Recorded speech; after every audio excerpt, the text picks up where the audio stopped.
Ithupiu hin thu ta chu jangke chan mang chan eti diligently dividing the word of truth ati English a chu kichi sachana thu ta chu na he khan ning he ti yona thu ta chu he khan ji he lo pha wa kichata I mo he ikani bolu nga di ki go lo amdan jana izu khamu nga di ki go lo ai chi adal khat po ki cha ki jam le le amdan chu ka te na kukite la le kha thim le Bible thim tam na la koi ma boilo pichu thua boina sim awa le Bible le kha le technology simdu la lo tam zo hi KBC han lang EC han lang alo jong hoi lai lai yong le Bible theologian aza a doctorate law a degree cha khe am na la ho chu cho hi boinom lo hi MABA cha khe na la chu cho hi boi lo hi hi cho thua yong koi mana sei lo hi ahung boy a sei hi anevelo chun mi noi sinai se hi pon mi undermine I bon lau hi pon hi chi a boy le hi cha thu pole le ho anevelo chun toi sei ho group chu hi lo de na hello mo KBS office ECA le mun chum le MU le JNU le nehu dunga educated ta le scholar ta ho chu hi chi group chu hi lo diwa hi chun nu te pa te le ulan naw ichi theilo ba le imalo the a imalo po wa I boi na diu hi uma hi I sei no mo chu hi chi thu sei ding ho hi ai theya le thu he tu dom ho hi le ti ki dei bo he chu thu he tu dom lo ho in amo pu le wa hi chu in ning khat na nupi khat chang kai ku de du jeng a chai na chu ngai tu a ge la lungim be sa chai na chu a kha so le I kholi la le aboi no chi mai lo oi uneducated ai lo zong le pathin thu he thim lo hon apu le pau se lungim pu ji wa he am ho chu koi ta baham ta ki khola le Bible jong sim po be am ho chu koi ta baham ta I khola le computer jong nei po be am ho chu koi ta baham ta I khola yang le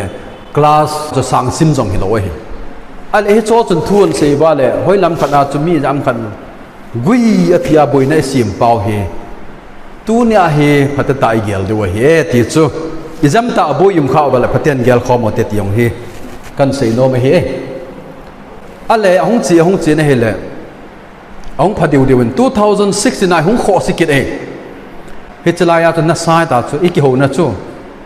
na hoi lo chun na ki khai di me theo chu ale amon se chu Aadhaar card na hi number ju gup de som gup de gup me hi scan I bola me ti ta chu okay kaloi pa saila sin achutia Aadhaar card na chu number ju gup de som gup de gup hi ta hele anybody can wang ka hapoben nang hungo mi khanungo ta hung to volunteer ko do Aadhaar card na puam te hinge enjoy ti a pet ta smartphone scannable chu scannable la te put ipine se te hello ana mi thum ta chu live active te ki ko do a ki scanna ki bet sai ya chu e ho hin ani ki sei la ya chu pham te le Aadhaar card hi scan ki bola le sunga khu 666 sume chu chila ya chu smartphone jongom lo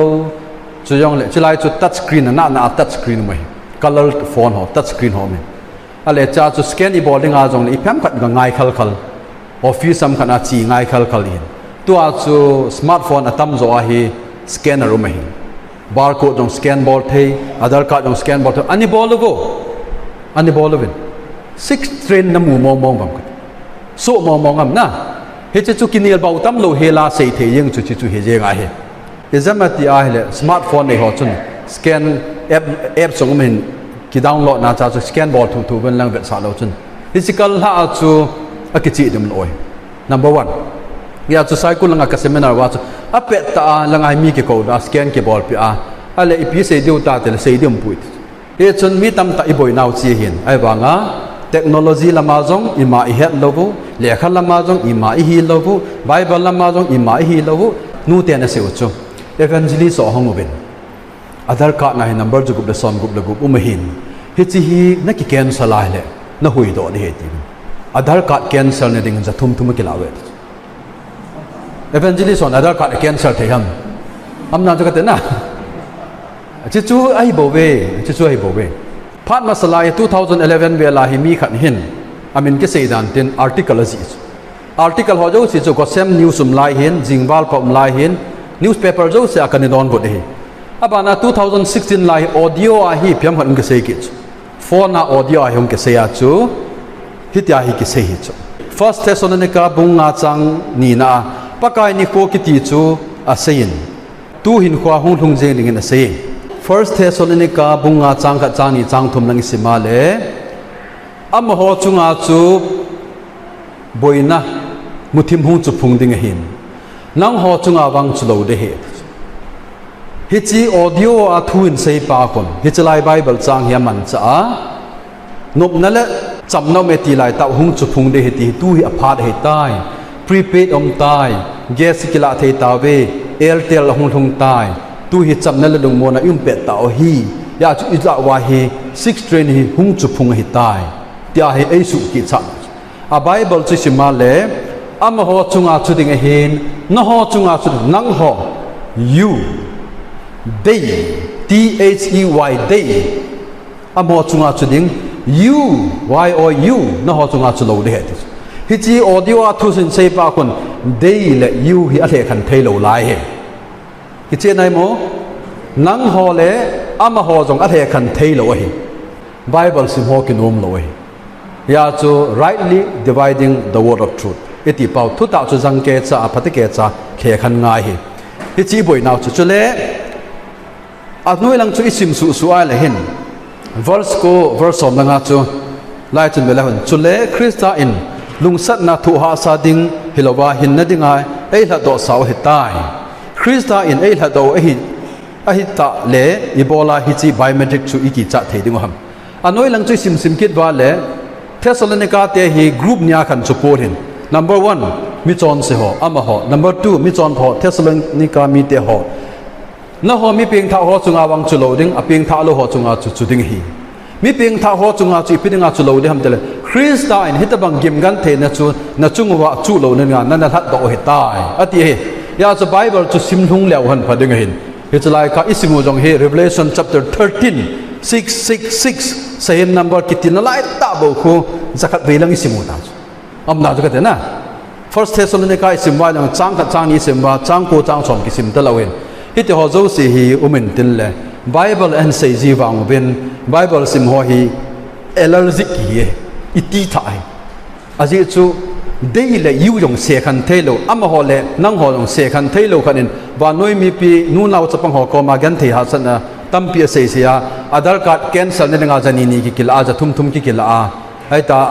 hoina jong thu se ngam lo agu agala insuna ke chi ti ho chu hasi ro ma na amon a se uchi pi ham ti le a hi poi tulaya doctorate degree tam ta me MTA so me BDO me MD for me pathinin tulai hin degree amang chapoi ti pathinin degree nei ho amang chapoi pathin na man cha chu ki ho tabang ka hi ve ti mi mol ho ka hi wa hi pathinin sangan jong man hi ki ho mi mol ka hi ve pathin man tulaya pasolo reverend ho hi ko da ki awentin gari tol benden ta san thei khat cham tole pul hawai tai ti lo na abang di khun wangam damun me di minute som ka thin ka chi pe na chu damun me di ka vet ala pasolo nek tai ko a ki tol dum me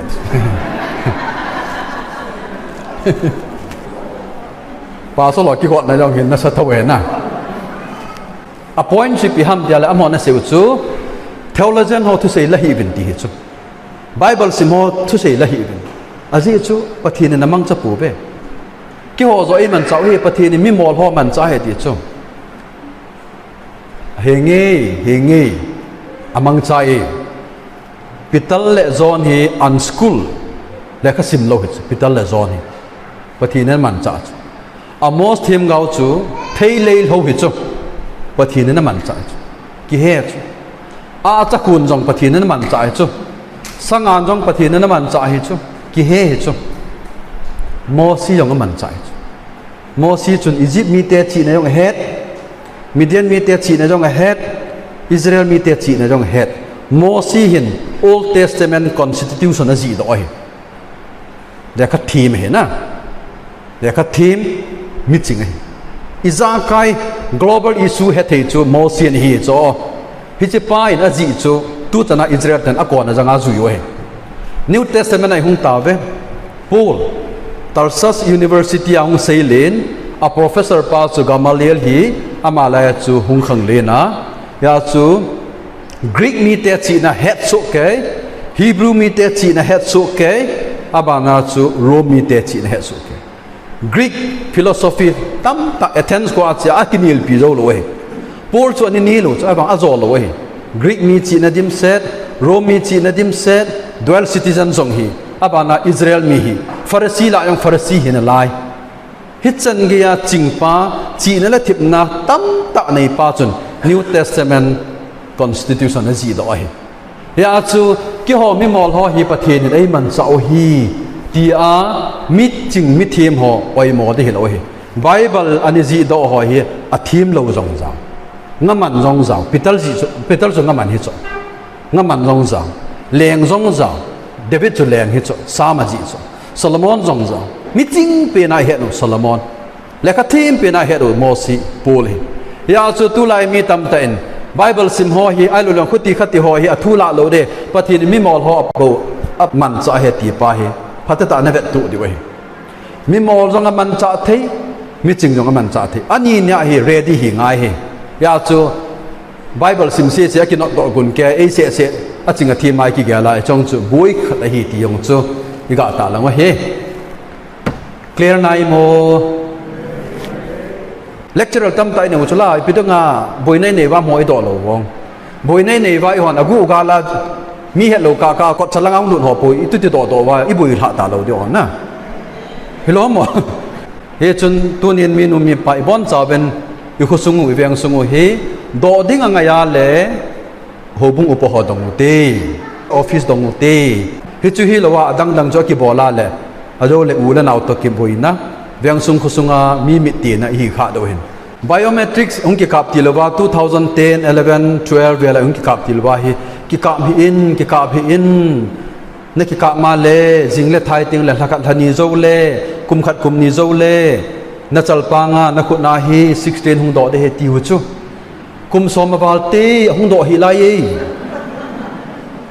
hello na living example pitiram evidence ti dom khat chu kum som bal te hung do hi lai ei hung do lawa le ka mo tai ti ta ta wo kan sei sei jeng o hin am dan hi ka het khil dan o hi ti di sula Aadhaar card chi a biometrics chu sei a sei wa di ta lo chu kum som jo wa jo di lo ke na chu hilaya ki ta lo he di lo ke ne chu to a hin on khut chal bang tam ta hung mom pin den lang hilawang chu nai la kare ke hong ka sei khil ta chu ka ti di chu amom hi e ka chang thi no te lo dang mi e am na chu ka ti aki ka mo ni ve go I ho gam se lo India sung lang hoi lang ya biometric ki ka ma chu 16 hung do lo hi I khut ba jong lo hi to ai ho ne fingerprint ni lao hin min Bible a chu akut wa ti hin akut ti chu hilai ham hi ding hin I ho chu na hi le fingerprint ni la wa khut phang hi sao I khut jung jong khut phang hi sao lo ma na I minu ki ka mi so ami ki ka pi chu chal pang hi sao wa sei thei sei moi sei wa lang si chal pang in ho he ti wa na ya chi ho thu sei la sa ho hi thing hlang dunga nu naw chapang khat ani la I se ya le lungin kim ti za za hi daum ta hi hichla ya ki phum lut ngal chu ipi ki sei yong le ha ai chu apom kit lo chu ni thum keng ki sei yong le di sa wen ten kha su dot ben ten ai wang apo do phat le kur bor te tam tu nin chi chu sei bin di nam am da na resource person ko ma akinung la ki chu khat on he on ko chan ma don sei bo chu te chu bakatia ta lung mo selam ki chu na ai ti te chu ki chu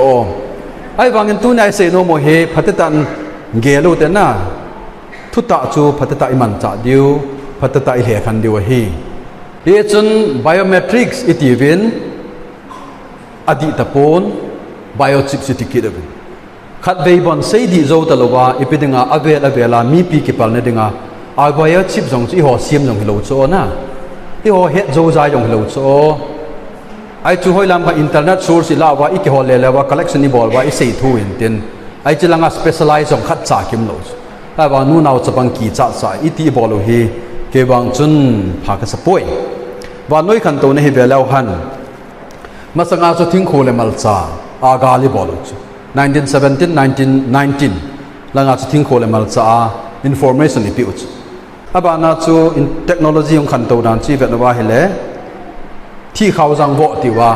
se pai pang khat koim khat chu message ka ba police station ham kana chi wa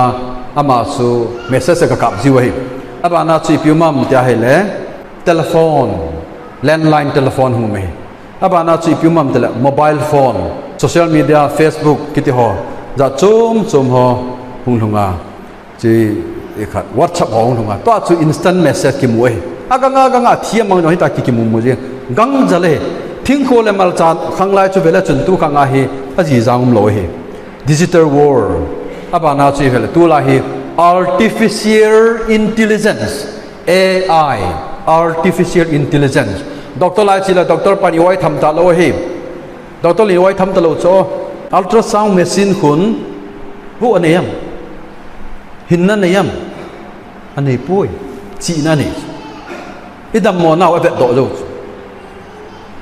ya chu artificial intelligence tu la ya hi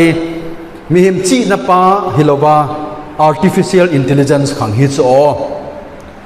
to jong hi vetango Facebook a tu ni ki khop hoi te ka bang lim ki la bang hi tu ni hin ni la khon hin upload tang ka te kan upload na la khove tu ni ta le hen Facebook in ka comment se de chu on ho you have memories ka ga na le tu ni ki khom hi ka mu cho Facebook in hu bu nei lo chi na nei ya chu artificial intelligence ya chu tu khanga hi velo hen thil ki bol na ke tong ho zo se yong hi artificial intelligence mi he ma sanga he chi mi he min asim do chi na ho hi sanga hi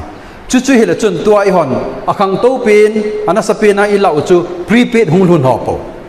gas cylinder ik koi ho po elter tower ki tun ho po ai wanga to nung vet lau hen I pui pan thing ko le mal cha ni man ho chu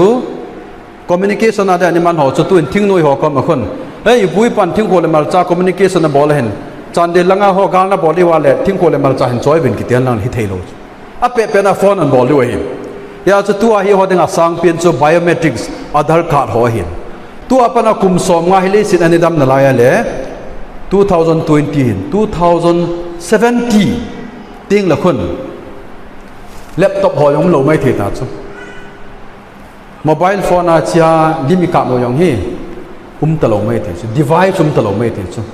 limi ke kap de ho jong hung ding ti bo lim kap nga crack ting lim ke ba bo thei hello hana I ho gela chu masanga chu biam tape record in nei live wa chu ka ga ki veji chu tape record asan pi hoi la ko mi to ya ke ti na radio khanga chu ka ti se pei pang te chun radio khat an ke cho jin tin ko tinga thado program ki ngai ji chu ya chu ki ve jing ji hoi la ko mi ya ke ti ilung dong e hello mo tu apana he kum som nga chi be a hele hi choi lo be ti 2000 iti lai do 10 11 dunga yong 12 dunga yong chu thakat na dinga 90 nai thona le 1 GB ham kha chu thakat imanol ki mangwal he tu la ya hi 3 GB yong ki mangkhop he ni kha na bon changke Jio ham Airtel Wi-Fi ham ki twai ni ku cha ni khat le ni ja ki download nai ja ki bol he tam na hi chu na ba sa chu he le kum nga kum gup sunga technology develop abol dan mo yang hi mai pha khat cham loi a chu ti le chun tu apana kum som nga chi bia le biochip chi ti ho Aadhaar card ti ho hi thing ko le mal cha ta bang hi chu outdated hi di dan na ya chu ku ki te ikigel wa tu hi the highest zenit point ba noi le sit a chi pe ta da nei lau hen khungai rin I ho ba na yong khangum na lai me the khanganim na lai le ta bang chi na nei di hom tiom ghet ngai I ho hin Aadhaar card in ei bala sang pi nai lau ka to mobile phone ki cho wala sang pi nai lau a hi po ye hi a chu tu ni hin ulanau chi hi ya thim diwa hi ba noi khan to ni hi sanga chin kanga gang tu la hi artificial intelligence khang na hi te kan ba nga jong hi ina pa na jong nei sil venga pa ang ka computer ko ona Google Map ma em songel ta ka click nga la hung do jeng hi hau sa ten jong ka vet thei hi alu yong len hoi lai lampi ki sim ha bona ka vet thei aji chu tu lai artificial intelligence garia kal haya yong le phailanga ka chia ka be chu blue dot te a ka thil khat hungin tin a office ke do cho ebanga ka phone ka ko in tin GPS global positioning system GPS map kai khana ka chil ka zui jing phone chun Google chun lo nei lo ai bang chi na nei ya chu Google jeng in jong I het lo namuna ai pui lu khang chu hi a hi ta en adar card ho hi asang pin in la tapu te ti chui se no mo he na adar card ho asang pin ai la wa hi chu a Bible jong hi min doctorate double doctorate post doctorate EPPS zile hitan e ho Bible zil lo wa sung thu ala thu im cha hello wa mi ina wa le le a kot cha kot langa wa le a ki sel le a mai cham sim le di loi